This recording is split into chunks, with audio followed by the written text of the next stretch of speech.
Čas je ako rieka. Neúprosne tečie len jedným smerom.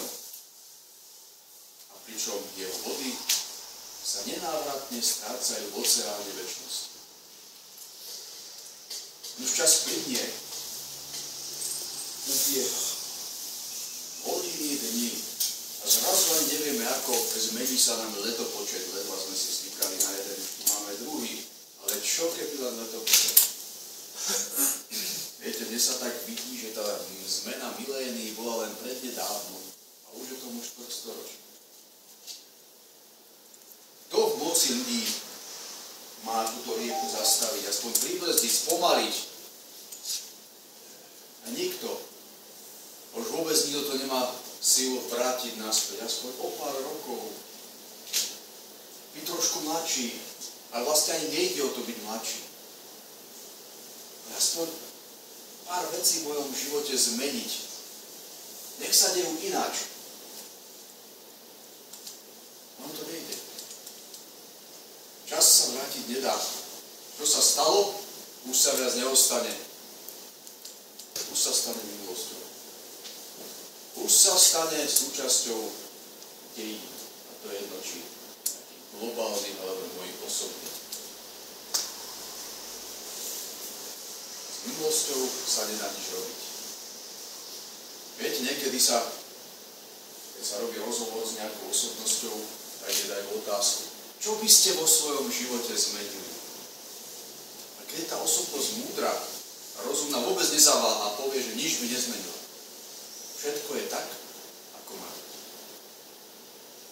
Čo to je za otázku? Čo by ste vo svojom živote zmenili? To je nezmyselná otázka. Viete, prečo je nezmyselná zlá otázka? Pretože ma núti, aby som sa obzeral dozadu. Do minulosti. A čo je minulosť? Minulosť je niečo, čo neexistuje. Minulosť je niečo, čo je mŕtve. Môžem sa obzrieť, pokiaľ sa chcem poučiť, veď sa hovorí, história magistra vita. História je učiteľkou života. Ale zamýšľať sa nad tým, čo sa udialo.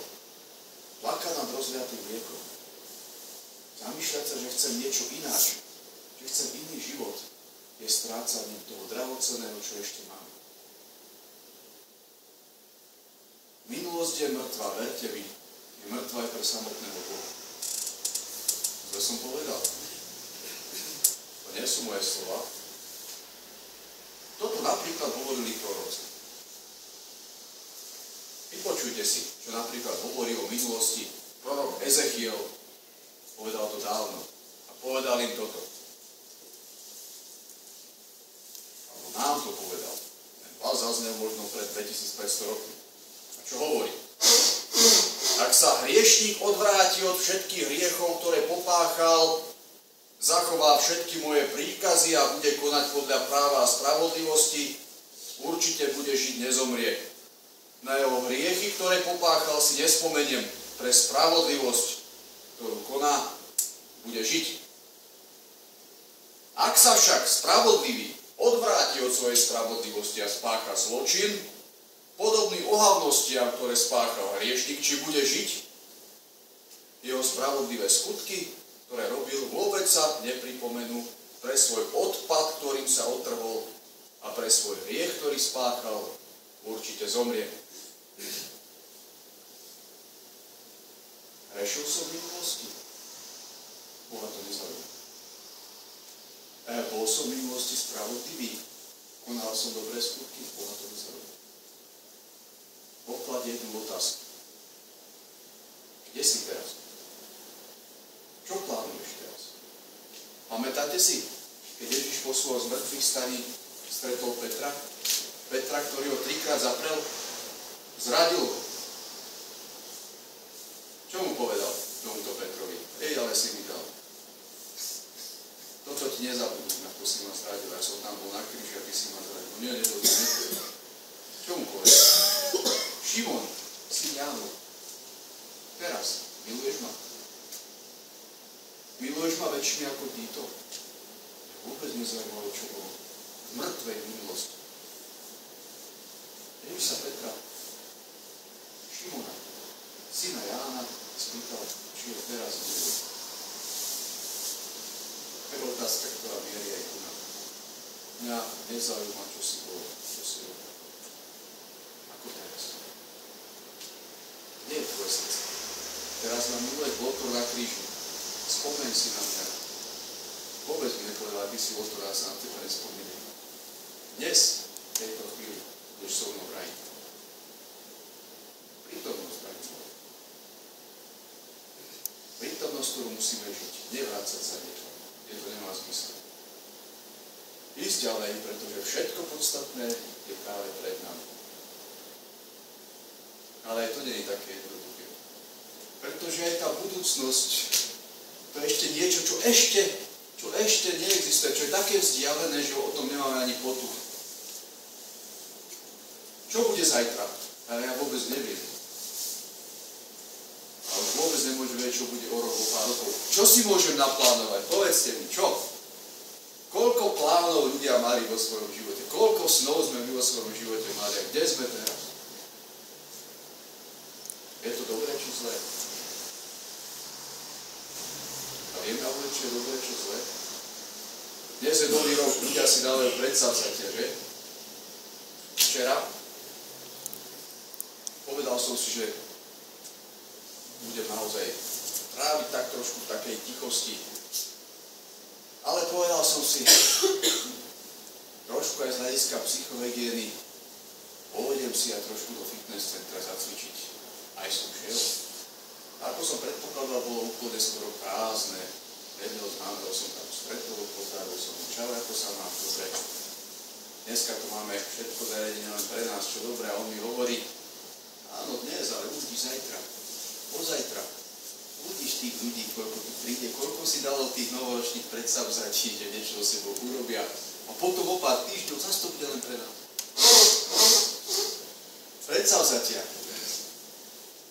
Prečo ich ľudia neudržiavajú? Pretože sú slabí? To by som nepovedal. Viete, ja vôbec nemyslím, že človek je slabý. Čo dokáže veľké veci. Človek, keď spadá v niečom cenu a hodnotu, ide aj cez nohu. Človek má silnú vôľu. Viete, len život ide ďalej. Čas ide ďalej, čas plyne ako rieka, čas nám prináša nové príhody. Nové úlohy, nové výzvy. A my si povieme, že tie naše sny, tie naše predsavzatia, nie sú ešte predstavy. To sú len naše plány. Naše plány. Ale čas, hlavne Boh, v našom živote mení, pretože On má s nami plán. On. Ja som dal otázku, vieme my vôbec, čo je dobré v našom živote a čo je zlé?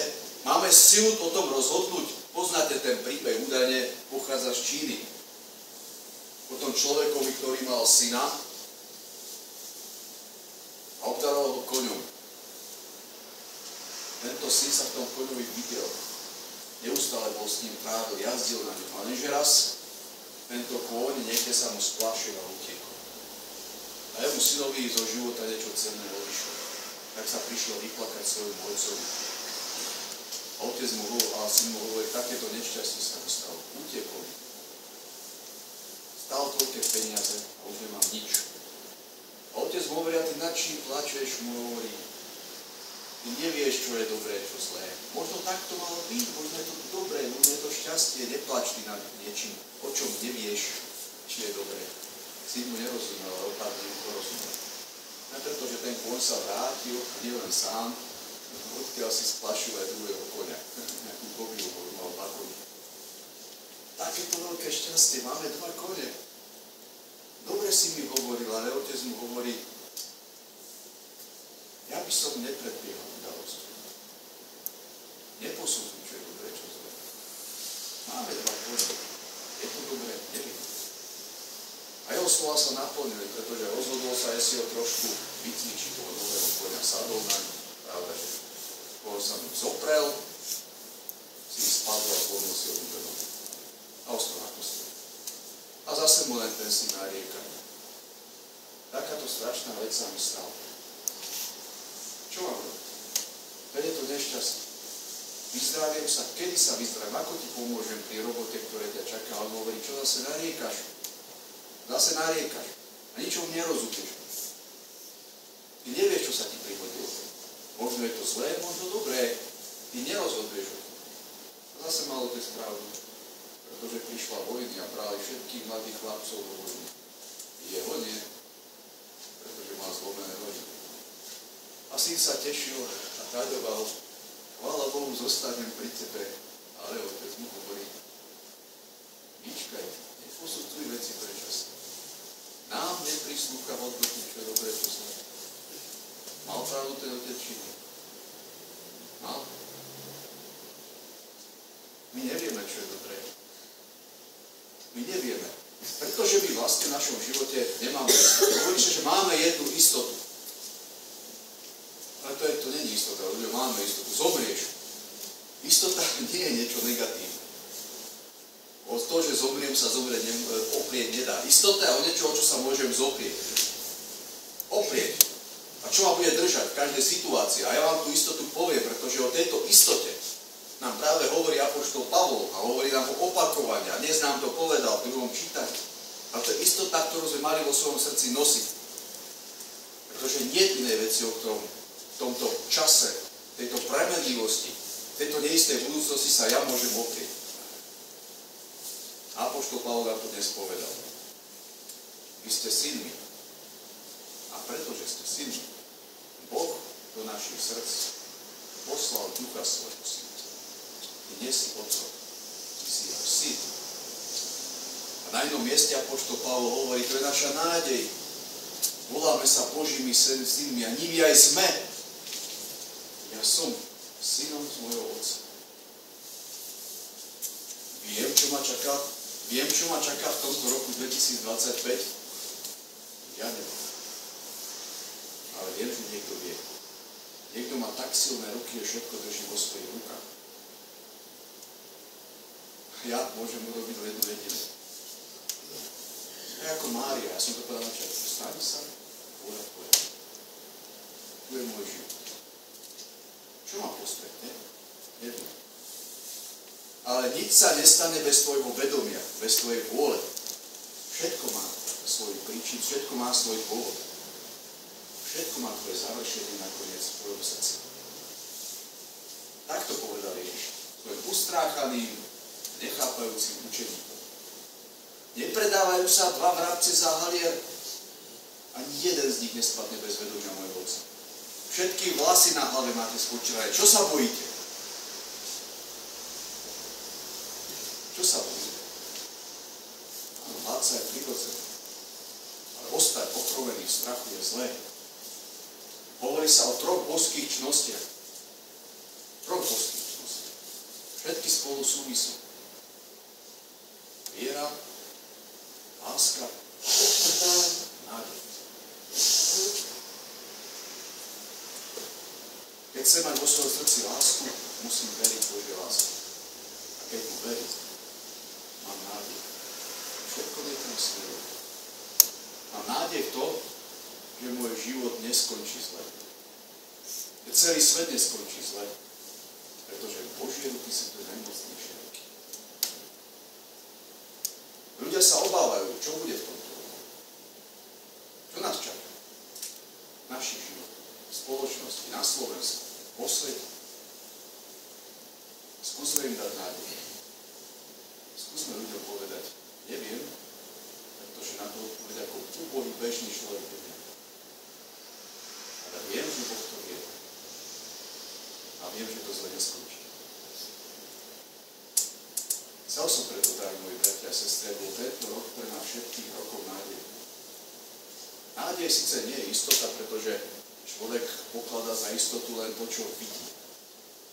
Ale nádej znamená, že ja svoj život dávam do ruky niekomu, to je oveľa mocnejšie. Niekomu, kto má tento svet Boží. Niekomu, kto žije v mojej blízkosti, v mojom srdci. A niekomu, kto ma v žiadnej chvíli neopustí. Nech je tento rok nádej. Nech je tento deň nádej. Nech každá chvíľa v mojom živote nádej na to, že Boh ma miluje aj láska je mojou budúcnosťou.